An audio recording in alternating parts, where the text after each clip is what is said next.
بسم اللہ الرحمن الرحیم۔ بنام خداوند جان و خرد، بنام خداوند جان و خرد، خزن برتر اندیشی بر نگذرد. خداوند نام و خداوند جائی،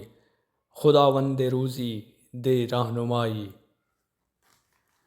معزز سامعین و ناظرین، السلام علیکم ورحمۃ اللہ وبرکاتہ۔ فارسی شعر و ادب کی بات کی جائے تو فارسی کی 5 آفاقی کتب کا ذکر ضروری ہے، جن میں مثنوی مولانا روم، شاہ نامہ فردوسی، گلستان اور بوستان سعدی، پھر دیوان حافظ۔ مثنوی معنوی وہ عظیم شعری مجموعہ ہے جسے فارسی کے عظیم صوفی و درویش شاعر مولانا جلال الدین رومی رحمۃ اللہ علیہ نے تخلیق کیا ہے، اور یہ یکساں طور پر دنیا بھر میں مقبول ہے اور قریباً دنیا کی تمام زبانوں میں اس کے تراجم ہو چکے ہیں۔ اسی طرح شاہ نامہ فردوسی یہ فارسی کے عظیم شاعر فردوسی طوسی کا کارنامہ ہے، اور انہوں نے دراصل شاہ نامہ فردوسی کو مشہور بادشاہ محمود غزنوی کے دور میں تخلیق کیا۔ اس کتاب میں دراصل بادشاہوں کے احوال بیان کیے گئے ہیں، اور یہ ایک طویل مجموعہ ہے، اور قریباً 1000 سال گزرنے کے باوجود آج بھی شاہ نامہ فردوسی کو اسی طرح مقبولیت حاصل ہے۔ اسی طرح گلستان اور بوستان یہ شیخ سعدی رحمۃ اللہ علیہ کے 2 مجموعے ہیں۔ گلستان دراصل نثر کی کتاب ہے، جبکہ بوستان شیخ سعدی رحمۃ اللہ علیہ کا شعری مجموعہ ہے۔ دیوان حافظ شرازی جو کہ فارسی کے عظیم درویش صوفی شاعر ہیں مولانا روم رحمۃ اللہ علیہ کی طرح، ان کی مقبولیت بھی ہر دور میں یکساں طور پر موجود رہی ہے۔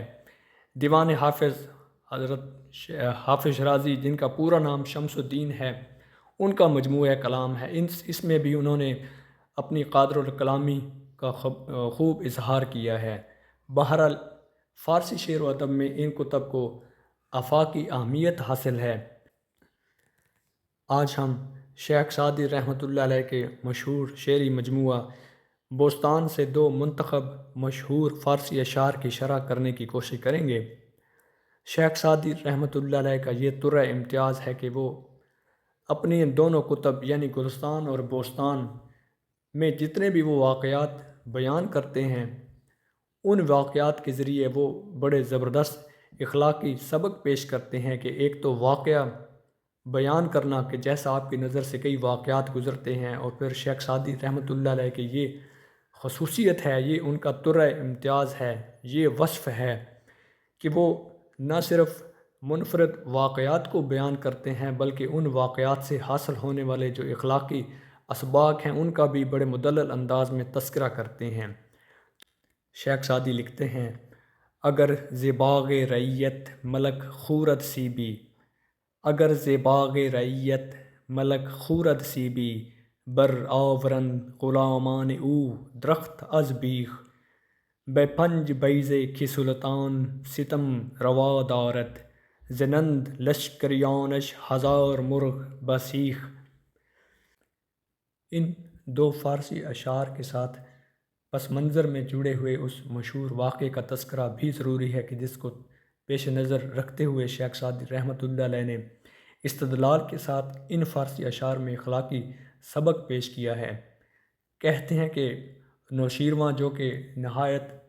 عدل پسند ایرانی بادشاہ تھا، وہ دوران سفر کہیں رکتا ہے اور وہاں پر کھانے کا اہتمام شروع ہوتا ہے۔ اسی دوران نمک کی ضرورت پیش آتی ہے، تو جب بادشاہ کو معلوم پڑتا ہے کہ ساتھ ہی چھوٹی سی بستی موجود ہے، تو بادشاہ اپنے غلاموں میں سے کسی سپاہی کو روانہ کرتا ہے کہ وہ جا کر اس بستی سے نمک لے آئے، اور ساتھ ہی اسے وصیت کرتا ہے کہ نمک کو اس کی جو بھی اجرت ہو وہ ادا کرنے کے بعد حاصل کرنا۔ تو بادشاہ کے اس حکم کے جواب میں سپاہی بادشاہ سے کہتا ہے کہ آپ تو پورے ایران کے بادشاہ ہیں، اور پوری جو رعیت ہے وہ آپ کے ماتحت ہے، اور اگر ہم اتنی معمولی مقدار میں مفت میں نمک حاصل کر لیں تو اس میں کیا ممانعت ہے؟ تو اس پر نوشیروان اپنی سپاہ کو مخاطب کرتے ہوئے کہتا ہے کہ ابتدا میں دنیا میں ظلم کا جب نام و نشان موجود نہیں تھا، تو جب اس کی ابتدا ہوئی تو وہ بالکل معمولی نوعیت کی تھی، پھر آہستہ آہستہ بڑھتا بڑھتا آج یہ حالت ہے کہ ظلم و ستم کا بازار جو گرم ہے، جبر و استحصال کی جو صورتحال آج موجود ہے، وہ یہ آہستہ آہستہ بڑھتے بڑھتے آج اس نوبت تک پہنچی ہے۔ لہٰذا اس کو معمولی نہ سمجھو۔ تو اسی واقعے کو پیش نظر رکھتے ہوئے دیکھیے کہ شیخ سعدی رحمۃ اللہ علیہ نے کمال ہنرمندی اور قادر الکلامی کے ساتھ، استدلال کے ساتھ ان دو فارسی اشعار میں بڑا زبردست اخلاقی سبق پیش کیا ہے کہ اگر بادشاہ اپنی رایا کے باغ میں سے اگر ایک سیب کھاتا ہے، جس طرح وہ پہلے شعر کے پہلے مصرے میں کہتے ہیں کہ اگر ز باغ رعیت ملک خورد سیبی، کہ اگر ریت کے باغ میں سے کوئی بادشاہ ایک سیب حاصل کر لے تو اس کا کیا نتیجہ نکلے گا؟ بر آورن غلامان او درخت از بیخ، تو اس کے جو غلام ہیں وہ تو ریت کے اس باغ کے تمام تر درختوں کو جڑ سے ہی اکھاڑ پھینکیں گے۔ پھر دوسرے شعر میں کہا کہ اگر بادشاہ مثال کے طور پر اگر وہ اپنی ریت میں سے، اپنی عوام میں سے کسی کے پاس سے 5 انڈے ہی مفت حاصل کر لے تو اس کا نتیجہ یہ نکلے گا کہ اس کی جو سپاہ ہے وہ تو ہزاروں مرغ کو سیخ پر چڑھا کر کھا جائیں گے، کہ جو لشکری ہیں، جو سپاہ ہے، جو یا بادشاہ کے دربار سے منسلک جو لوگ ہیں، ان کے حوصلے اس قدر بڑھ جاتے ہیں، بلند ہو جاتے ہیں کہ وہ پھر جب بادشاہ کو دیکھتے ہیں کہ وہ بھی عوام کے ساتھ استحصال کے ساتھ پیش آ رہا ہے، تو پھر جو لشکری ہیں ان کے حوصلے اور بڑھ جاتے ہیں، وہ بادشاہ سے بھی کئی قدم آگے بڑھ کر عوام کو جبر و استحصال کا شکار کرنا شروع کر دیتے ہیں۔ تو لہٰذا شیخ سعدی رحمۃ اللہ علیہ کے ان اشعار میں دیکھیے کہ جو زبردست اخلاقی سبق موجود ہے، ہمیں بھی اس سبق سے روشنی حاصل کرنے کی ضرورت ہے، اور بجا طور پر شیخ سعدی رحمۃ اللہ علیہ کے اشعار میں گویا ان کا جو اشعار کا ان کے شعری مجموعہ میں ایک ایک جو مصرع ہے وہ مینارہ نور معلوم ہوتا ہے۔ خودداری اور انصاف پسندی کے حوالے سے فارسی کے عظیم مشکل پسند شاعر مرزا عبدالقادر بیض الدہلوی کا ایک فارسی شعر بھی پیش نظر ہے۔ لکھتے ہیں: مباد دامن کس گیرم از فسون غرض، مباد دامن کس گیرم از فسون غرض، کف امید ہی نہ بچتے ام بخون غرض، کہ ایسا وقت نہ آئے کہ میں کسی کے سامنے غرض کے لیے اپنا دامن دراز کروں، کہ میں نے اپنی جو امید کی ہتھیلی ہے اس پر مہندی لگا رکھی ہے، اور اس مہندی کا جو رنگ ہے وہ گویا میری غرض کا خون ہے۔